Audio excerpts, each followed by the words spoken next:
border relief. So I want to talk about that today, and I want to suggest ways that our congregation can support the work of Presbyterian disaster assistance with asylum seekers at our border. My objective today is to get each of you to do at least one of the following this week. Get informed about what is going on at the border and why. Advocate for humane treatment of asylum seekers. And make a financial donation to the Presbyterian disaster assistance. So here's an outline of how the asylum process works. On entry into the US, asylum seekers enter an immigration detention center. Trained officers determine if they pose a security threat. If they do, they're deported. A further interview determines if they have a credible fear from which they are fleeing their home country. If they fail the credible fear interview, they are deported. If they pass, then they are assigned a date to appear at an immigration court and released on parole to await the court hearing for their asylum request. What does Presbyterian disaster assistance do at the southern border? I'm going to use the acronym for Presbyterian disaster assistance. It's quite a mouthful. PDA. Okay. PDA deploys members of its national response team to assist local border organizations and provides grant money. PDA works with local organizations of any or no denomination in three main focus areas: advocacy, legal aid, and humanitarian aid. At its most basic level, the humanitarian aid involves assisting recently released asylum seekers with food, clothes, showers, respite, and orientation on what to do next. As the number of asylum seekers has grown at the southern border, the demand for these services in all three focus areas has also increased. However, and quoting PDA, as the number of asylum seekers has grown at the southern border, instead of developing proactive mechanisms to ensure an orderly asylum process, the US government has instead implemented policies to deter people from seeking asylum.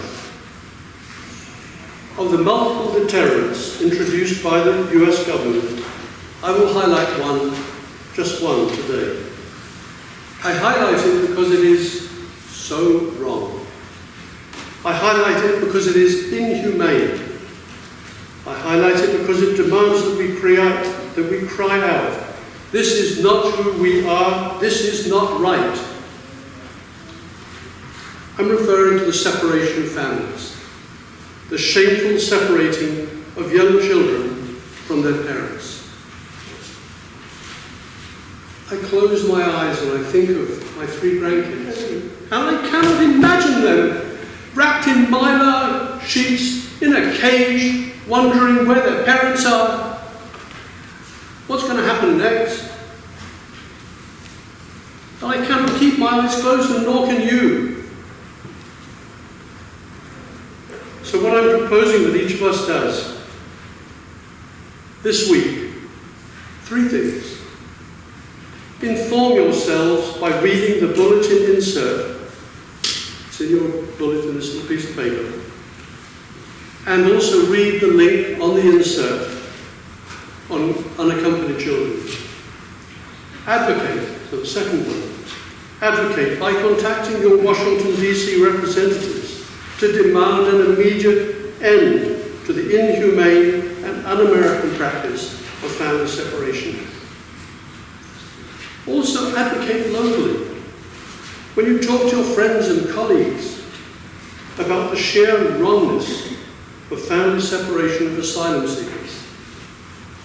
And thirdly, you can give money. Either this Sunday or next, write a check to Franklin Presbyterian Church, noting in the member line, PDA border, and we will make sure that it gets to the right fund at Presbyterian Disaster Assistance.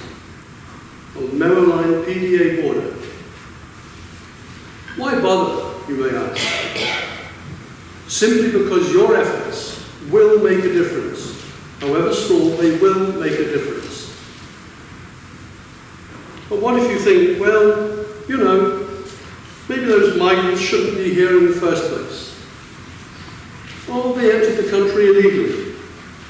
Or I just don't want to get involved. Or I don't have time to get involved. It's not my problem.